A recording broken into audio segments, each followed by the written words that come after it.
주께서 옛적의 땅에 기초를 놓으셨사오며 하늘도 주의 손으로 지으신 바니이다. 천지는 없어지려니와 주는 영존하시겠고 그것들은 다 옷같이 낡으리니 의복같이 바꾸시면 바뀌려니와 주는 한결같으시고 주의 연대는 무궁하리이다. 항상 의와 진리와 거룩함으로 이 땅 가운데 주의 백성 가운데 함께 하시는 아버지 하나님, 주 안에서 그리스도 예수를 믿음으로 새로운 피조물 되게 하셨사오니 날마다 주의 의로 진리로 거룩함으로 살아가는 하늘의 백성이 될 수 있도록 은혜의 말씀과 성령의 인도로 이 백성을 이끌어 주시옵소서. 복된 새벽 주의 전을 찾게 하셨사오니 각 가정에서 주를 향하여 예배케 하셨사오니 주의 말씀과 성령이 우리를 주관하시기를 간절히 원하며 우리 주 예수님 이름으로 기도하옵나이다. 아멘. 오늘은 우리 싱글 부모가 있는 가정을 위해서 함께 기도하길 원합니다. 우리 교회가 처음에 이 땅에 설립된 것도 이제 그런 어떤 하나님의 인도가 있었습니다. 사실 한 부모가 자녀를 양육하고 살아가기가 만만치가 않지요. 생업도 감당해야 되고 아이의 정말 여러 가지 교육 부분이라든가 미래 부분이라든가 막 지칠 때가 많습니다. 그런 이들이 또 사회에서 소외될 수도 있고 그러지 않습니까? 우리 교회 안에도 그런 싱글맘 가정이 있습니다. 싱글데디 가정도 있죠. 이런 가정들을 하나님께서 늘 말씀하시잖아요. 나는 과부의 남편이고 고아의 아버지다. 하나님이 함께하여 주셔서 그 가정의 모든 필요가 채워지게 하시고 무엇보다도 자녀들이 하나님의 말씀으로 정말 경건한 가정으로 그렇게 세워질 수 있도록 오늘은 우리 교회뿐만 아니라 우리 주변의 많은 가정들, 특별히 연세가 있어도 그렇습니다. 나이가 있어도 자녀들을 홀로 양육하기는 만만치가 않죠. 그들에게 지혜를 주시고 능력을 주시고 건강을 주셔서 우리 하나님의 나라, 하나님의 아름다운 천국을 이룰 수 있게 해달라고 하나님의 위로 속에서 늘 말씀 붙잡고 기도하며 승리하게 해달라고 합심으로 함께 간절히 기도 올리겠습니다. 하나님 감사합니다. 우리 아버지 하나님께서 사랑하시는 주의 백성들, 특별히 주를 의뢰하고 믿음 안에서 살아가려 애쓰는 모든 가정들을 주님 살피시기를 간절히 원합니다. 하나님, 우리 한부모 가정 가운데 함께하여 주셔서 저들이 어찌하든지 주의 말씀과 아버지 하나님의 은혜를 의지하여 날마다 새 힘 얻고 승리하기를 간절히 원합니다.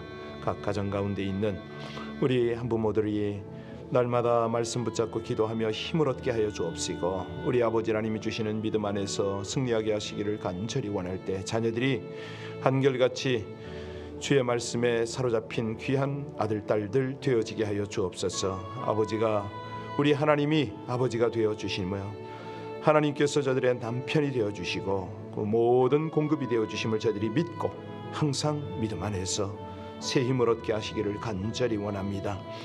주께서 저들의 어려움을 하감하시지 않습니까? 위험하고 힘들 때마다 하나님이 보호가 되시고 능력이 되어주시기를 간절히 원합니다. 하나님, 무엇보다도 하나님 주시는 비전을 붙잡고 저들이 어려운 가운데 고통 가운데도 끝까지 믿음 안에서 승리하고 하나님의 나라, 하나님의 의, 하나님의 교회를 위하여 귀하게 세움받고 쓰임받기를 간절히 원합니다.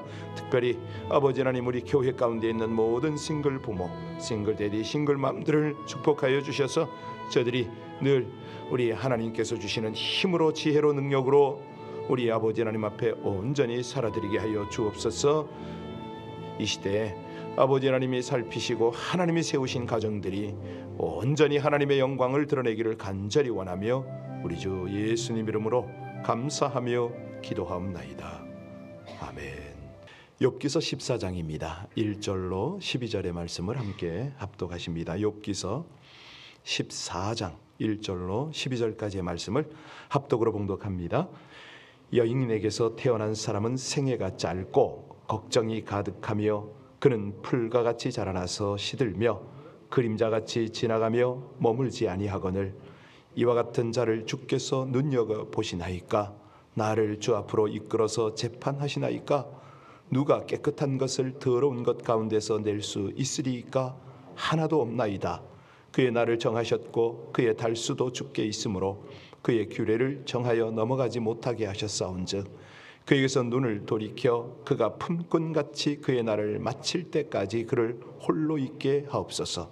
나무는 희망이 있나니 지킬지라도 다시 움이 나서 연한 가지가 끊이지 아니하며 그 뿌리가 땅에서 늙고 줄기가 흙에서 죽을지라도 물기운에 음이 돋고 가지가 뻗어서 새로 심은 것 같거니와 장정이라도 죽으면 소멸되나니 인생이 숨을 거두면 그가 어디 있느냐.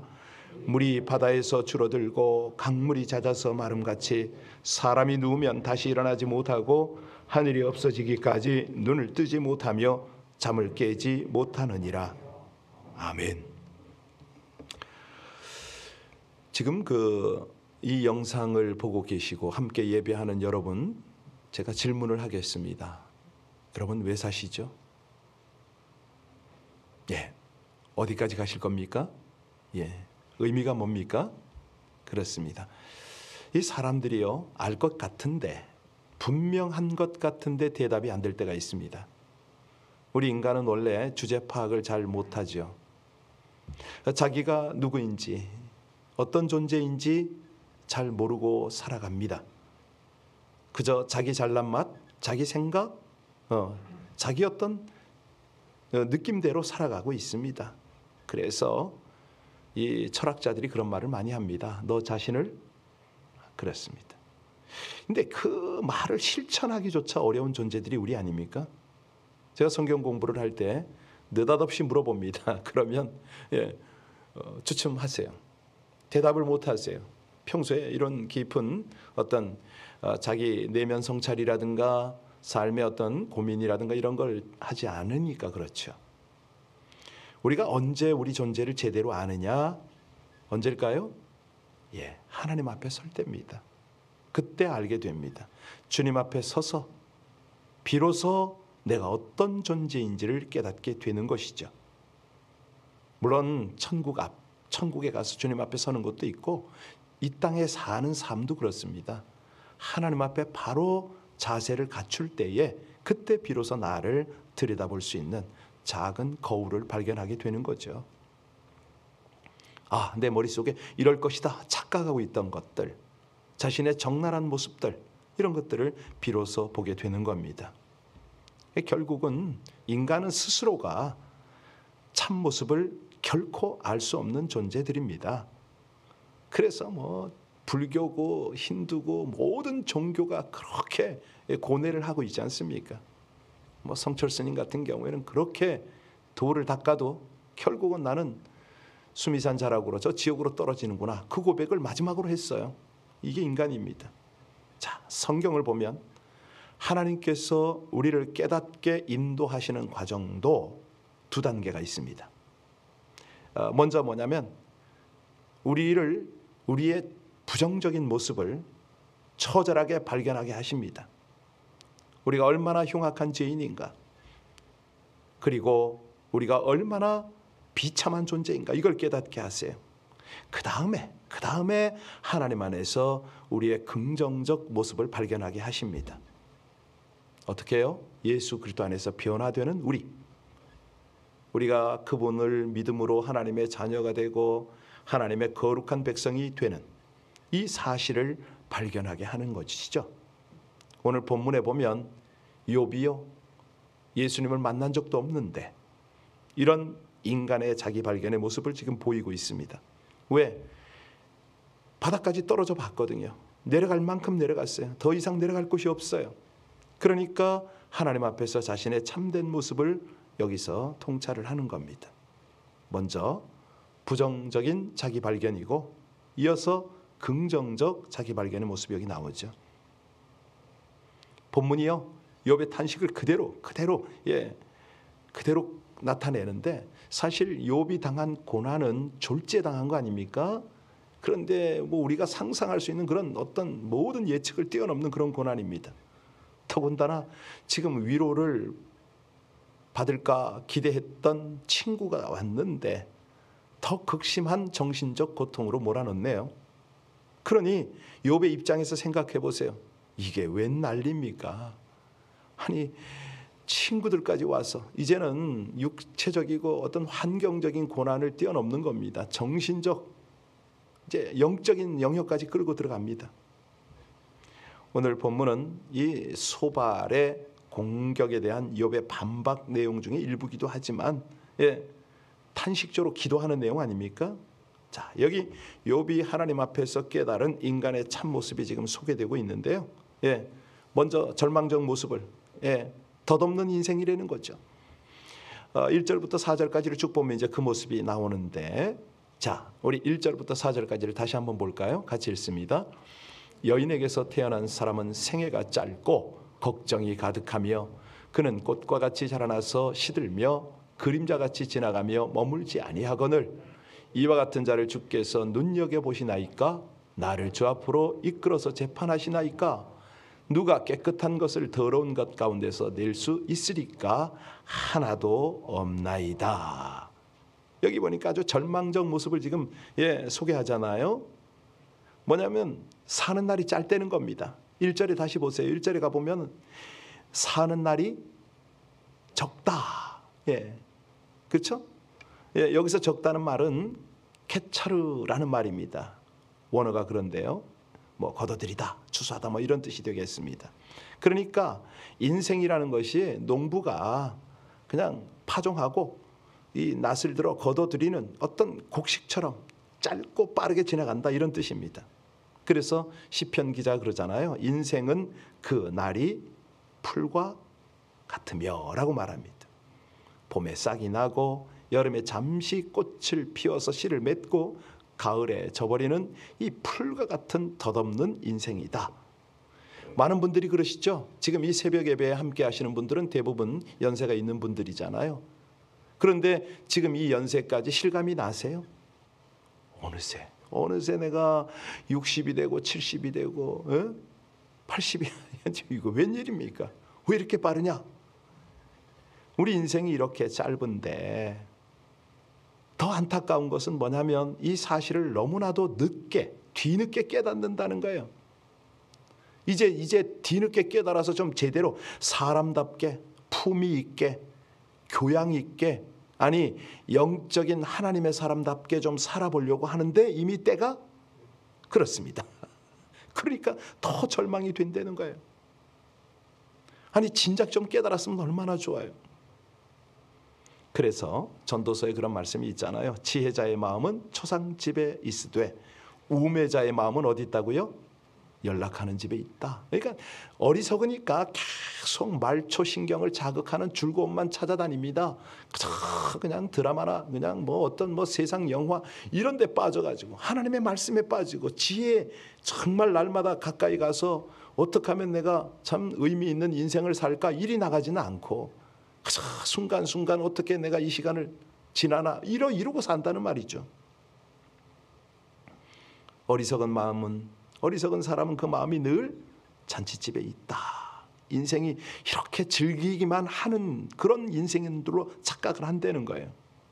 자, 우리 인생이 짧다는 사실을 깨닫고 의미를 부여하는 그 인생을 내가 살기를 이 아침에도 기도해야 될 것입니다.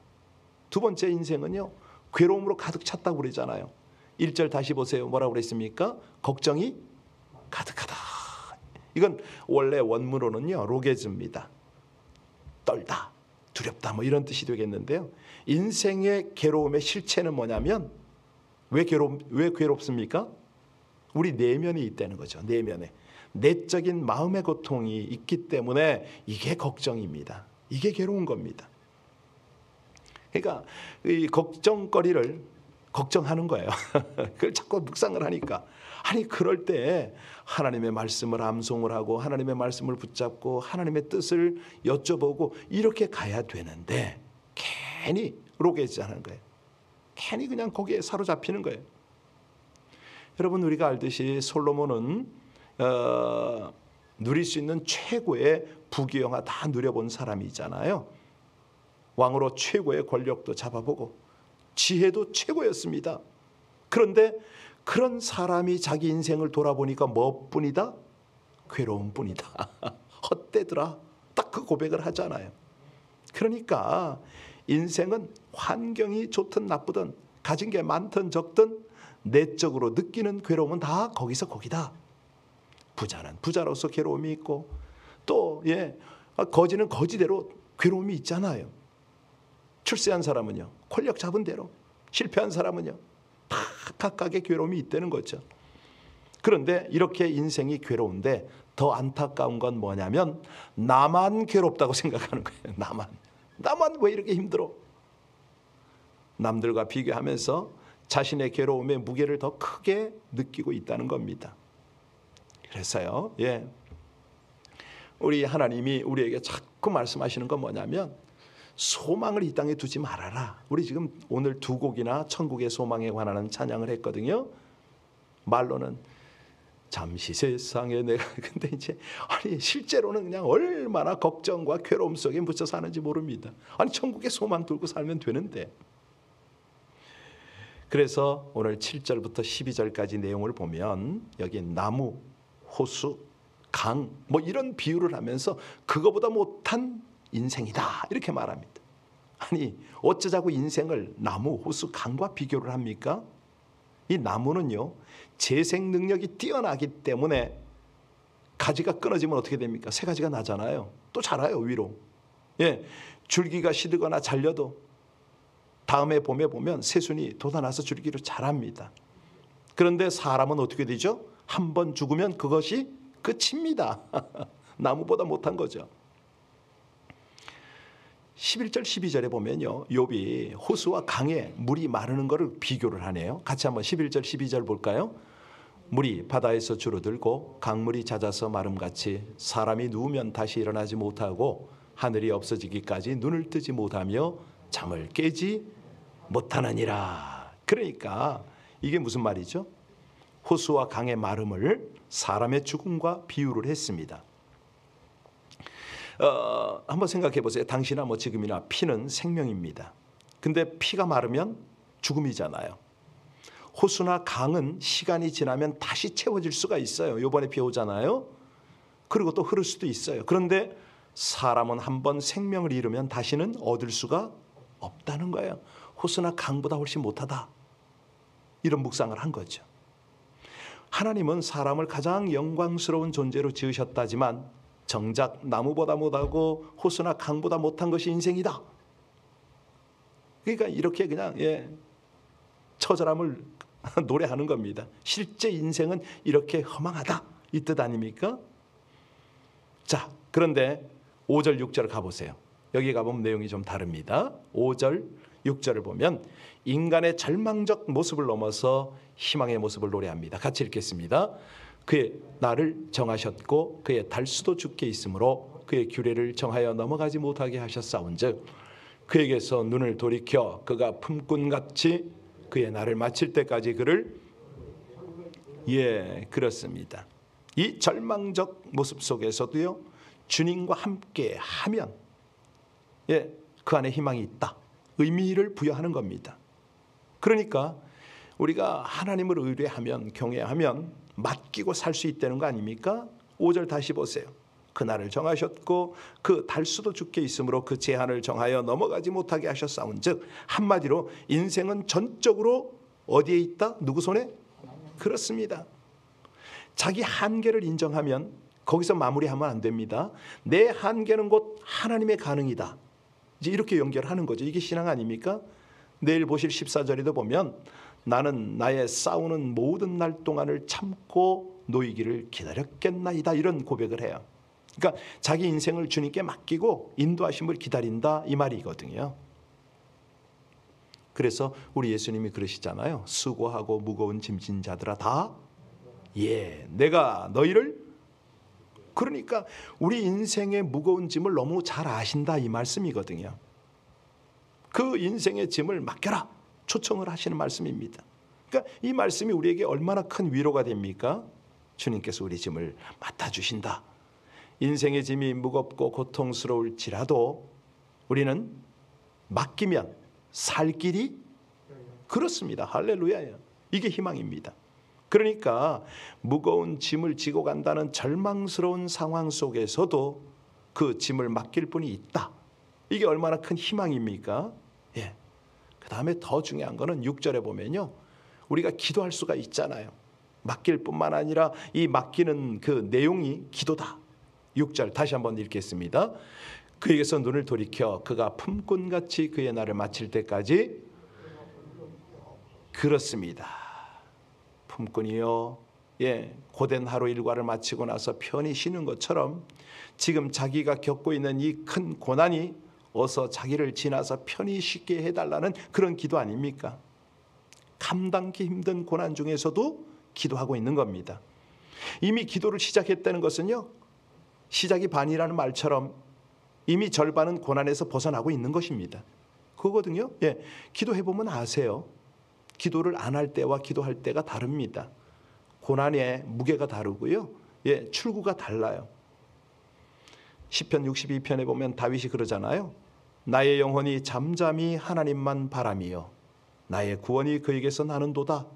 오직 저만이 나의 반석이시요 나의 구원이시요 나의 산성이시니 내가 크게 뭐하지 아니하리라?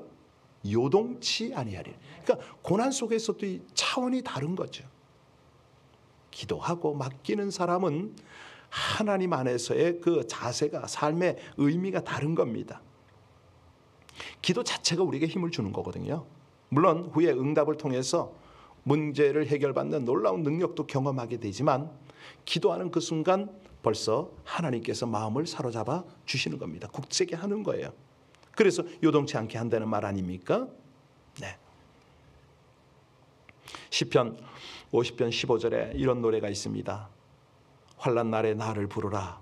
내가 너를 건지리니 네가 나를 영화롭게 하리라.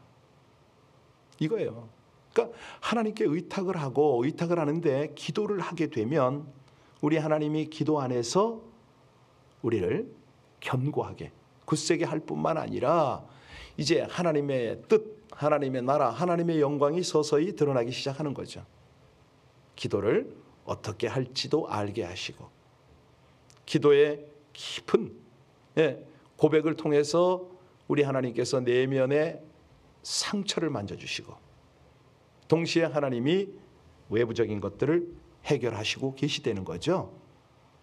문제를 해결해 주실 뿐만 아니라 우리 하나님께서요, 그로 인하여 영광을 나타내신다, 그 말이거든요. 그러니까 이 기도가 절망적 상황 가운데 있는 우리에게는 희망입니다. 인생은 덧없어요. 그런데 하나님 때문에 의미를 찾아간다, 이 말이죠. 오늘 우리에게 하나님이 욥을 통해서 말씀하시는 게 뭡니까? 인생의 한계, 죄에 대한 연약함, 이것을 처절하게 깨달아라.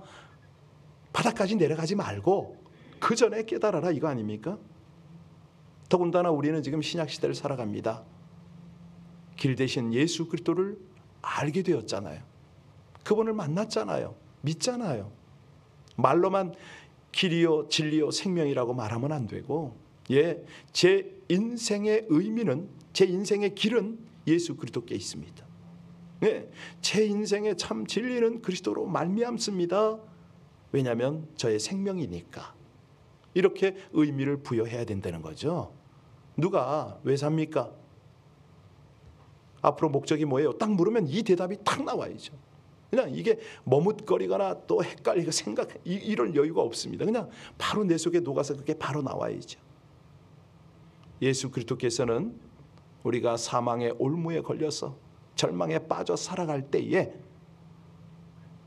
우리에게 영원한 생명 주시고 소망 주시기 위해서 죽으셨잖아요. 우리의 모든 이 절망과 이 고통을 다 담당하셨잖아요. 그래서 우리가 예수 안에서, 예수 그리스도 안에서 죄사함의 은총, 영원한 생명, 정말 모든 신령한 것들을 누리게 되는 그 은혜를 입었잖아요. 그 은혜가 우리에게 깨달아지지 않을까 봐 우리 주님 계속 말씀하세요.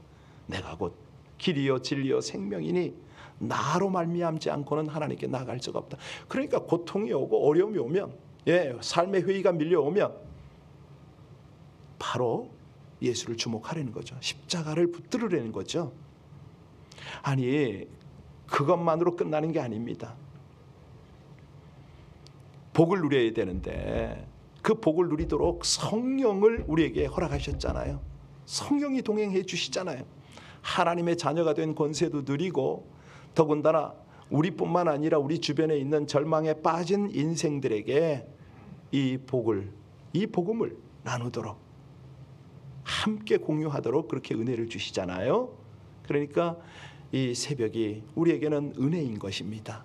희망 안에 살아갈 수 있는 은혜인 겁니다. 주님 앞에 기도로 서면은 내 모습이 발견이 되어지는 것이죠.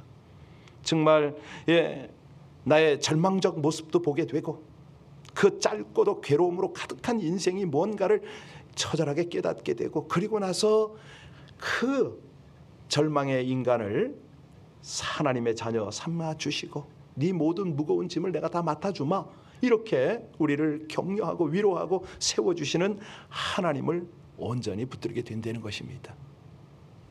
이 은혜가 저와 여러분 가운데 함께 하시기를, 더욱 넘쳐 흐르시기를 주의 이름으로 축원합니다. 기도하시겠습니다.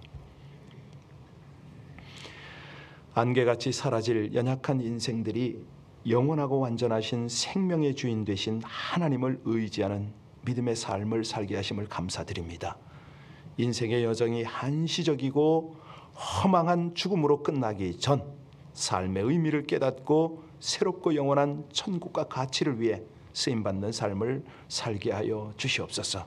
연약한 인생이 전능하신 주권자 하나님의 긍휼의 은혜를 덧입어 삶의 의미를 깨닫고 사명을 위해서 살기를 간구합니다. 생명의 길이신 예수 그리스도를 의지하고 닮아감으로 영생을 누리고 복음을 증거케 하여 주시옵소서. 성령과 동행함으로 하나님 자녀의 권세로 절망에 빠진 이들을 주께로 인도하는 은혜의 삶을 살기를 간절히 원하며 우리 주 예수님 이름으로 기도하옵나이다. 아멘. 오늘 카톡의 내용을 그대로 기도문으로 읽어드렸습니다. 우리 어려움 중에 있는 이들을 위해서 함께 이 아침에 기도하며 중보하며, 지금 찬양한 그대로 고생한 후에 기쁨이 있고, 십자가 후에 영광이 있고, 죽음 후에 영생이 있는 이 하나님의 은혜를 저들이 함께 믿고 누리고 나누도록 해달라고 우리 간절히 함께 기도할 때, 특별히 몸된 교회를 위하여 이 새벽 제단이 날마다 더욱 풍성한 은혜로 더 많은 심령으로 가득하도록 합심으로 기도해 주시길 부탁합니다. 기도하시겠습니다. 하나님 감사합니다. 우리 하나님의 은혜, 하나님의 지혜, 하나님의 인도를 감사를 드립니다. 주의 은혜를 입은 백성들을 향하여 오늘도 말씀하여 주시고, 아버지 하나님의 깊은 깨달음으로 함께 하시니 진실로 감사합니다. 허망한 인생들이 의미 있는 인생이 되도록 아버지 하나님 은혜를 주시고, 우리 모두를 깨우치며 깨닫게 하시는 아버지 하나님, 진실로 감사를 드립니다. 감사하신 아버지 하나님의 은혜, 하나님의 인도가 주의 거룩함을 입은 백성들 가운데 함께 하시니 감사하고, 날마다 주께서 허락하시는 이 귀한 은혜들로 말미암아 아버지 하나님, 사랑하는 백성들이 깊은 기도의 자리로 나아가게 하여 주옵소서. 고통당하고 어려움 당하는 이들을 함께 중보하며 나가는 이 새벽이 되어지게 하여 주옵소서. 특별히 가정 가운데서 우리 새벽을 깨우고 제단을 쌓는 모든 심령들 하나님 붙들어 주시고, 저들 가운데 더 큰 은혜로 함께 하시기를 간절히 원합니다.